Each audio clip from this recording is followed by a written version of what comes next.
I'm very glad to have you here for the interview, and thank you very much for your time. And thank you also so much for your lecture a couple of minutes ago, and that you take your time here to answer some questions.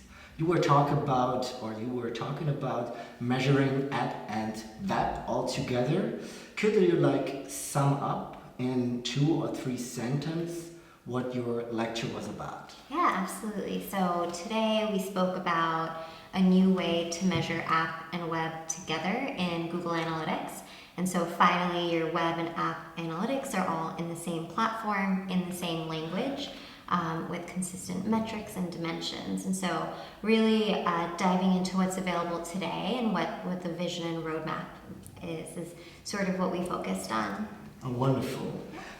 You have mentioned out, for example, a new way of user deduplication. Could you shortly explain again what is meant by this? Yeah, absolutely. So we will enable deduplicated cross-platform insights with user ID. We already do that, and you may use that already in Google Analytics today. We are also bringing the ability to do so with Google Signals. So today in Google Analytics, if you turn on Google Signals, you get access to a handful of reports.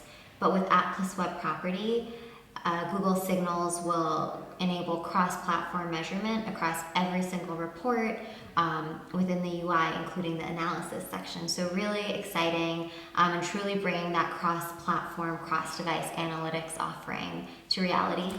Oh, wonderful, thanks. And what would you say would be the most challenging topics regarding the next steps or in the next months which are coming up in your industry, for example? Yeah, so if we think about App+Web properties specifically, we really want customers to start using it, to start collecting data on their App+Web property. It's a different data model, so from Google Analytics, so the sooner you sort of get that up and running, the better. And then if I take a step back and think about the broader advertising and measurement industry, I think the biggest challenge we've seen this year, and it'll continue next year, is some of the changes in the industry as it relates to browsers and privacy. I think our users have set a standard for us, as they should. So making sure that we enable our customers to measure, but in a way that makes the most sense and works the best for all of the end users. Oh, thanks for the explanation.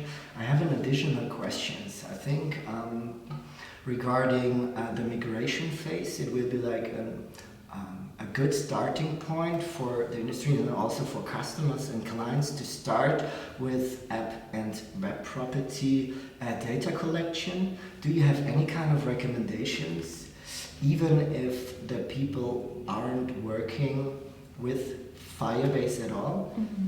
To say what could be a recommendation? Should they start? Should they wait later on?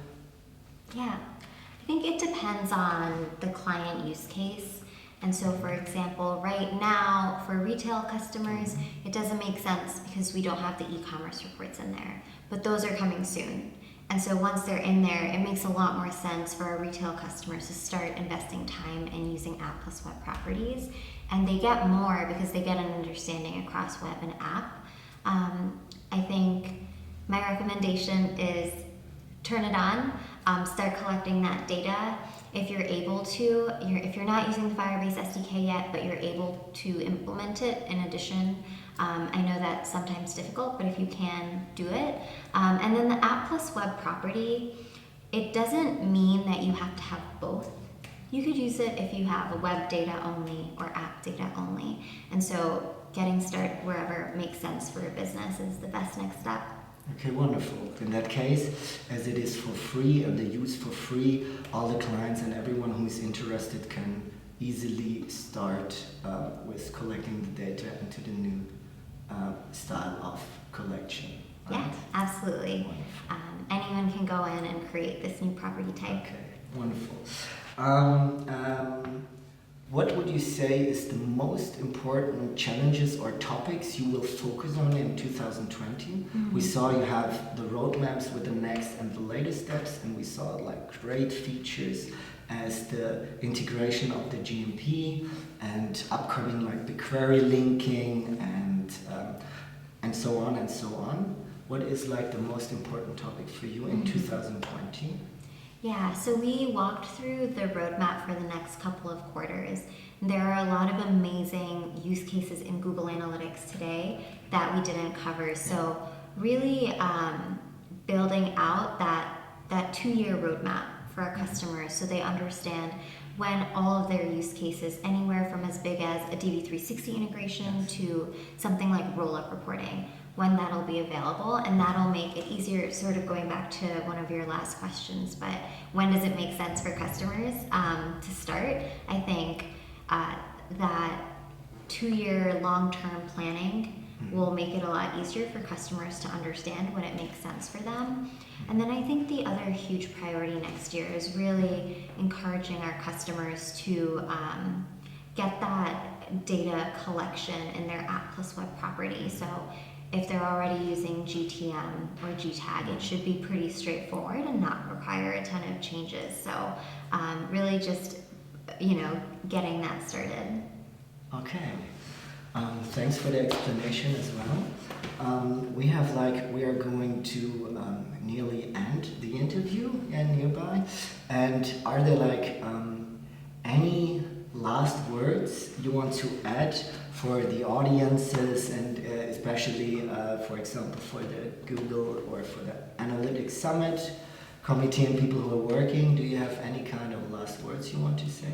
Yeah, first of all, thank you so much for having me and for having the Google team here. It's been great being here and seeing all of the different talks, spending time with the Trackin' team, with our clients, and other partners. And so thank you very much.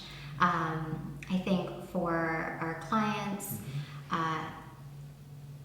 your feedback is so valuable to us, so make sure that you share it with Trackin' or whomever you may be working with at Google, so that it gets to the product team, because we launched this product early so people can use it early and we can get feedback from the beginning and really bake it in. So your feedback is super valuable and we want to hear it, so let us know. So Anjali, we talked about the measurement, we talked about the user ID deduplication, we talked about the next steps. I really want to thank you from our side as well. It was a pleasure to talk to you, to get some insights, and we are very, very happy and glad to have you on our stage. It was a pleasure to listen to you and to see the presentation, and hopefully we will see you next year again. Thank you very much. Thank you.